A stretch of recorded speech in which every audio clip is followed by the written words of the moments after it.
Everyone, welcome back to my channel. कैसे हैं आप सभी? आई होप आप सभी ठीक होंगे और आपकी स्टडी भी अच्छी चल रही होगी। तो आज हम बीएड सेकेंड सेम के बायोलॉजी सब्जेक्ट का एक और नया टॉपिक देखेंगे जिसका नाम है जीव विज्ञान शिक्षण में टाइप स्पेसिमेन के महत्व को समझाइए तथा जोफेज साहब के बायोलॉजिकल साइंस पुच्छ प्रतिमान को स्पष्ट कीजिए।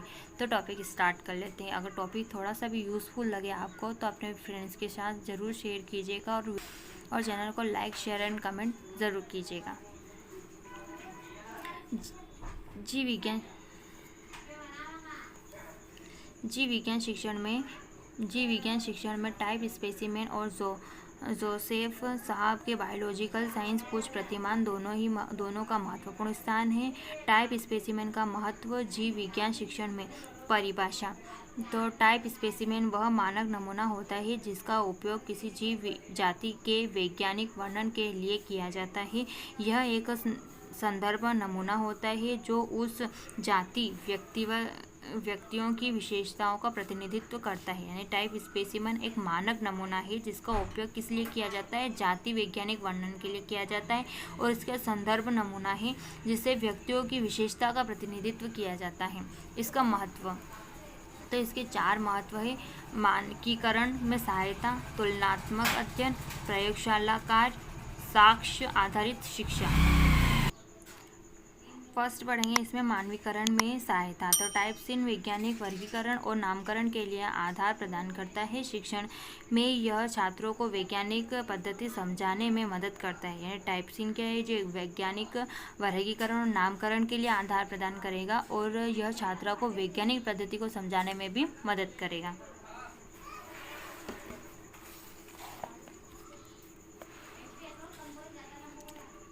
सेकेंड, तुलनात्मक अध्ययन। तो जीवों के वर्गीकरण में छात्रों को विभिन्न प्रजातियों के तुलनात्मक अध्ययन की समझ मिलती है। यानी जो तुलनात्मक अध्ययन होता है उसमें क्या वर्गीकरण के द्वारा छात्रों को प्रजातियों के बीच में तुलना का अध्ययन समझ में आएगा।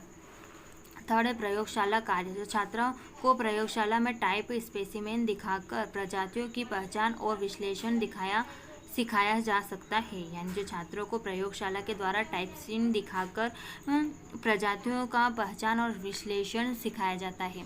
फिर इसमें साक्ष्य आधारित शिक्षा। तो यह नमूना साक्ष्य आधारित शिक्षण को प्रोत्साहित करता है जिससे छात्रों को जिज्ञासा और वैज्ञानिक दृष्टिकोण विकसित होता है। जिससे क्या होता है? छात्रों के बीच में जिज्ञासा और वैज्ञानिक दृष्टिकोण होता है, उसका विकास होता है। फिर सेकेंड है जोसेफ साहब का बायोलॉजी साइंस पुच्छ प्रतिमान। तो जोसेफ स्वाब ने वैज्ञानिक प्रशिक्षण को एक पुच्छ प्रक्रिया के रूप में देखा। उन्होंने माना कि विज्ञान को केवल तथ्यों के रूप में नहीं बल्कि एक जिज्ञासा आधारित प्रक्रिया के रूप में सीखना चाहिए। तो इसके कुछ मुख्य विशेषता है। जो फर्स्ट है 4 स्तरों की पुच्छ प्रक्रिया।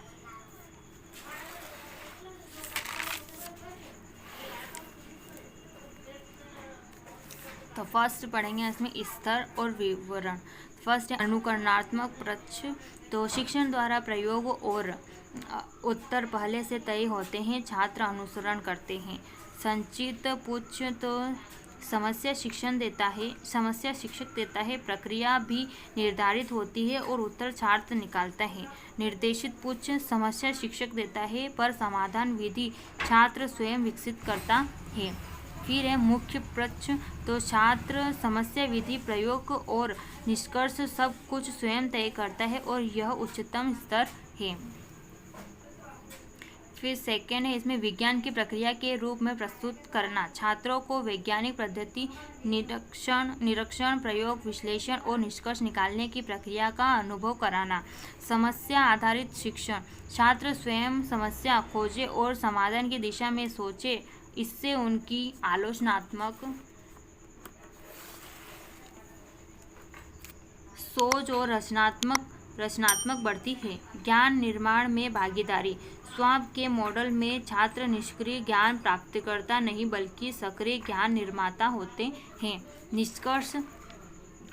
टाइप स्पेसिमेन विज्ञान शिक्षण में मानकीकरण और अवलोकन कौशल के विकास का एक प्रमुख माध्यम है। वही जोसेफ साहब का पुच्छ प्रतिमान जीव विज्ञान को समझने का एक जीवंत और संलग्नतापूर्ण तरीका प्रदान करता है। ये दोनों ही तत्व जीव विज्ञान शिक्षण को अधिक प्रभावी, प्रयोगशाला और छात्र केंद्रित बनाते हैं। तो थैंक यू एवरीवन। आज का वीडियो आपको कैसा लगा ये कमेंट में जरूर बताएं और इसी वीडियो के लिए चैनल को सब्सक्राइब कर लें। Thank you so much.